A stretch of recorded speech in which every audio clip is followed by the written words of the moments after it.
Bos días a todos desde o meu recuncho de Trevinca. Hoxe quero falarvos dun problema que ao parecer preocupa a unha gran porcentaxe da humanidade, que é a idade física.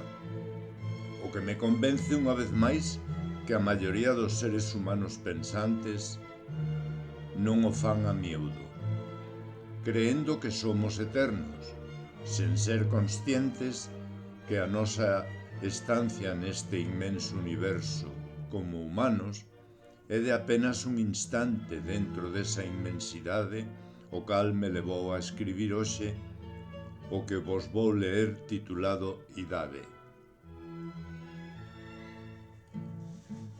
Idade. Ás veces pregúntome que é ser novo. Será ser impulsivo? Vaya, eu son. Será ser vehemente? Certamente é o meu caso. Será ser apaixoado? É curioso, se o son. Será ser entusiasta? O son con todo o que emprendo. Quizais ser tímido? Pois efectivamente, así son. Resultará que case con 80 anos son novo? Que teño moitos anos pero que son novo? Inicio algo e pretendo conseguilo. Sigo loitando intensamente polo que creo. Apaixónome intensamente cos meus proxectos.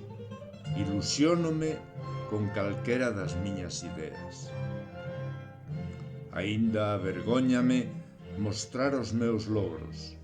Amei e amo apaixoadamente. Quizais sexa a capacidade de amar. Quizás sexa iso ser novo.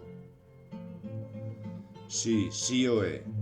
Teñas a idade que teñas, teñas engurralas que teñas, teñas achaques que teñas, recibiches os golpes máis duros imaxináveis?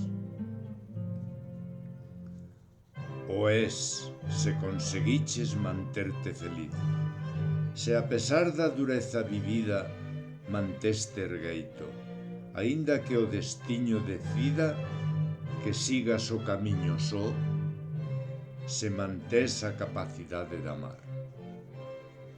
Se podes camiñar aínda que non sexa cos teus pés, se a música emociónate e entusiasmate, se no canto de tristeza o sonriso ilumina o teu rostro, se para ti a amizade segue sendo básica, se unha cousa por pequena que sexa inspírate algo importante, se as contrariedades conseguen aumentar as túas ansias de vivir, se a dureza do destino non che afunde, é que eres novo.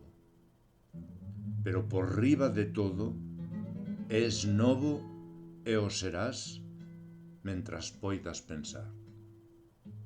Gracias, amigos.